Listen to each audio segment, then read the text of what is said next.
Saat ini kita akan membahas mengenai cara efektif untuk mendisiplinkan diri.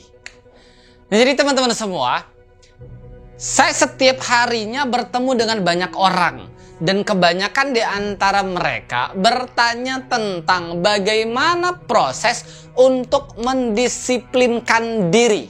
Nah, jadi teman-teman semua, pada kesempatan yang berbahagia ini, yuk kita bareng-bareng belajar. Izinkan saya sharing kepada Anda. Mudah-mudahan ada 1-2 poin yang bisa kita aplikasikan ke dalam diri kita. Dengan harapan satu saja yang bisa dipetik dari apa yang saya sampaikan ini, lalu kita aplikasikan, dan itu bisa menciptakan satu dampak perubahan yang luar biasa terhadap diri kita semua. Nah, jadi kebanyakan orang-orang yang bertanya tadi, ketika saya amati, ketika saya diskusi, mereka lagi-lagi tidak memiliki tujuan akhir mengapa harus menyelesaikan hari ini dengan optimis, dengan semangat, dengan gairah dan penuh kebahagiaan. Nah, jadi banyak faktor ternyata yang membawa kita tidak disiplin. Salah satu faktor yang utama adalah kita beranggapan bahwa kedisiplinan itu hanya milik mereka yang sudah bawaan lahirnya ada disiplin. Kedisiplinan kita selalu berpikir hanya milik mereka yang betul-betul berada di lingkungan yang memang sudah disiplin.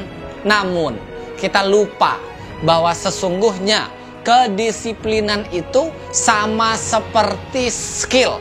Artinya bisa dilatih, bisa dipelajari, bisa diambil, sehingga apapun yang mau kita tuju, apapun yang mau kita disiplinkan tentang diri kita, itu sungguh sangat amat bisa kita lakukan. Nah, teman-teman semua, saya akhirnya merenung dan berintrospeksi diri gitu kan.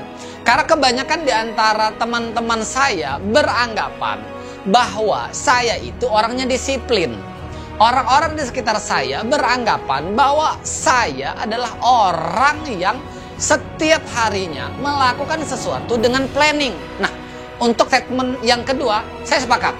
Karena saya menyadari betul dan bisa diukur, ada buktinya. Setiap malam, saya memang selalu menulis rencana kerja besok harus ngapain, tujuan akhirnya ngapain, yang didapat harus apa, indikator keberhasilan itu selesai atau tidak seperti apa. Nah, itu ada datanya. Tetapi jika di antara mereka berkata bahwa saya adalah orang yang disiplin, saya harus butuh merenung, saya harus butuh introspeksi diri. Dan hingga akhirnya beberapa malam saya introspeksi diri, teman-teman semua. Bahkan saya diskusikan ini kepada beberapa mentor yang ada. Saya tanyakan, menurut abang, menurut bapak, apakah saya sudah termasuk tipe orang-orang yang disiplin? Beberapa di antara mereka sudah mengatakan, yes, lu disiplin. Beberapa di antara juga yang mereka, lu sudah ada bibit disiplin, tinggal lu kembangkan supaya lu betul-betul disiplin. Artinya, secara rata-rata, saya bersyukur kepada Tuhan Yang Maha Esa, karena saya pelan-pelan sudah memiliki poin-poin untuk menuju orang yang disiplin. Nah, saya pengen share pengalaman ini, teman-teman semua. Mudah-mudahan dari pengalaman nyata saya, ini kita bisa betul-betul pelajari dan betul-betul bisa kita aplikasikan. Ternyata, cara efektif untuk saya mendisiplinkan diri, yang pertama adalah kita harus paksa diri kita untuk melakukan sesuatu yang paling tidak kita suka. Nah, saya sangat yakin dan sangat percaya kebanyakan kebenaran itu ada di seberang sana, bukan di sini. Sebagai contoh, kenapa poin pertama ini penting banget? Kita harus paksa diri kita untuk mengerjakan, untuk melakukan sesuatu yang paling tidak kita suka. Yang jauh lebih gamblang adalah kita harus mengerjakan sesuatu yang paling kita benci. Gimana tuh maksudnya? Ya, kebanyakan di antara kita jauh dari kata disiplin dikarenakan kita hanya mengerjakan sesuatu yang membuat kita nyaman, sesuatu yang membuat kita nggak tertantang. Sebagai contoh, saya pernah memiliki case untuk membantu seseorang yang overload kapasitas berat badannya, obesitas. Ini orang obesitas, teman-teman semua. Jadi mohon maaf bagi Anda yang mungkin saya contohkan ini menonton virtual ini, menonton video ini, izin untuk mengatakan contoh, namun tenang, identitas dan nama tidak akan saya sebutkan. Nah, jadi ada satu orang, dia obesitas, lalu dia minta bantu saya, Mas Saiful, tolong bantu saya, tolong treatment saya supaya saya bisa lebih ideal, lebih kurus lah, keluar dari zona obesitasnya. Lalu saya katakan, oke, kalau begitu dimulai dari nanti malam kamu harus olahraga. Besok paginya kamu harus rajin olahraga. Dia dengan santai berkata, Mas Saiful, saya paling benci dengan yang namanya olahraga. Badan saya ini kan besar, males banget untuk gerak-gerak, dan membuat saya merasa nggak nyaman banget kalau saya harus melakukan yang namanya gerak-gerak berlebih. Jadi saya lebih suka duduk, lebih suka santai, senderan gitu. Bahkan duduk tanpa menyender aja itu nggak nyaman sama sekali. Apalagi harus banyak gerakan gara-gara olahraga. Saya katakan, tidak. Kalau kamu mau mengikuti treatment saya dan kamu mau membuat pola yang itu betul-betul harus terjadi kepada diri kamu, maka kamu harus lakukan sesuatu yang paling kamu benci ini. Kamu harus nge-gym, kamu harus fitness, kamu harus olahraga, paksakan diri kamu olahraga. Lalu karena dia mungkin menghargai saya dan merasa nggak enak ketika betul-betul menolak, sementara dia meminta saya untuk mentreatment dirinya, dia terpaksa harus daftar member gym, lalu dia ikut proses itu.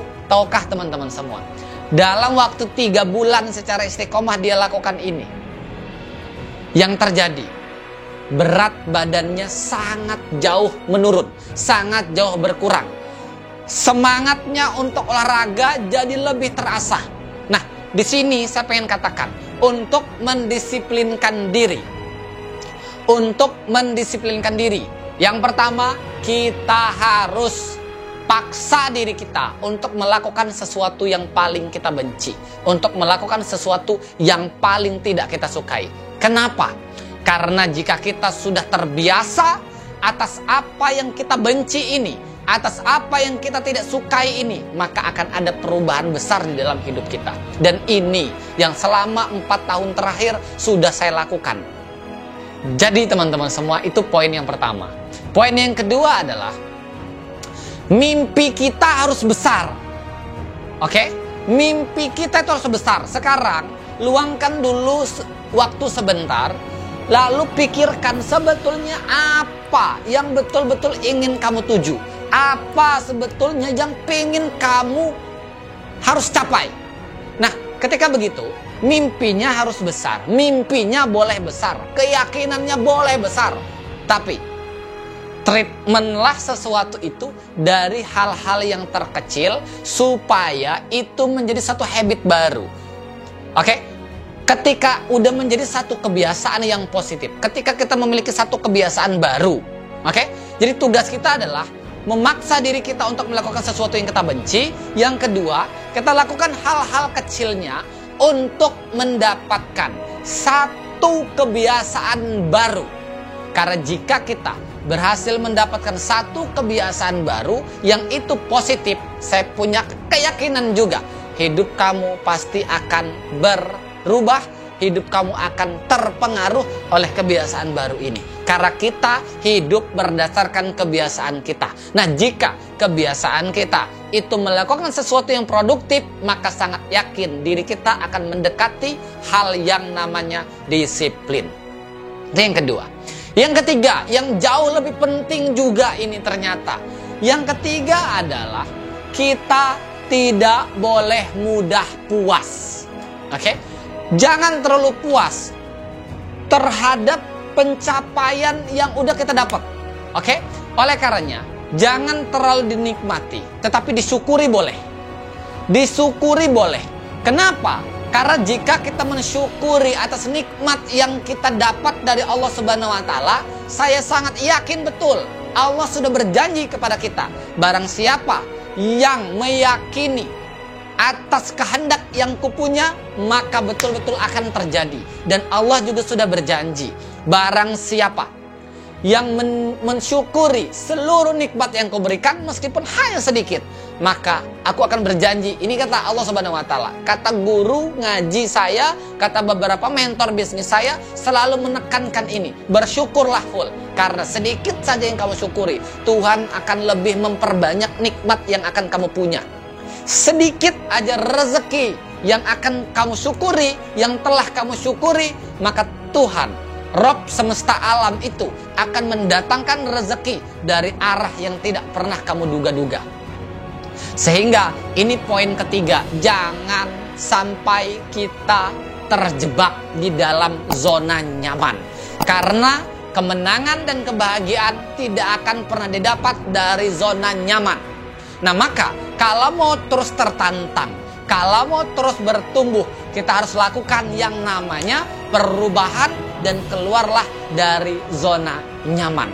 Nah, 3 cara ini jika kamu lakukan selama 100 hari aja tanpa putus, saya yakin akan ada fase baru ke dalam kehidupan kita, sehingga diri kita akan jauh lebih produktif dan akan jauh lebih disiplin. Maka teman-teman semua, berjalanlah dengan tujuan, lakukanlah dengan harapan, dan selesaikan dengan perjuangan, lalu pasrahkan kepada Tuhan.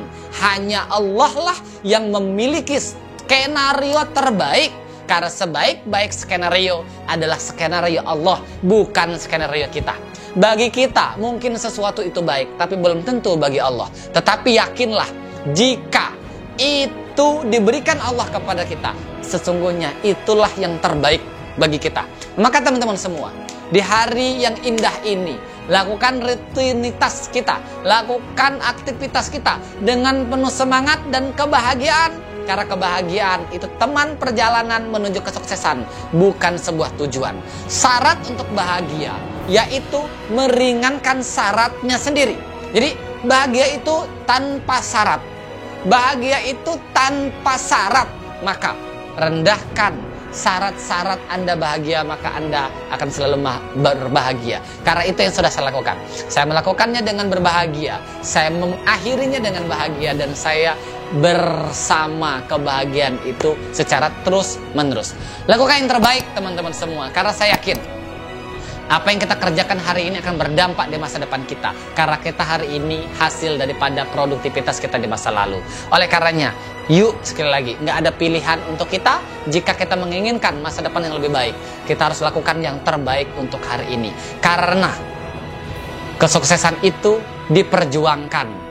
Uang itu dijemput, kekayaan itu dijemput. Tuhan sudah turunkan kepada kita semua. Tinggal kita bagaimana menjemputnya. Karena sesungguhnya kesuksesan memiliki polanya dan kegagalan juga memiliki polanya. Terima kasih. Salam bahagia untuk kita semua. Goodbye.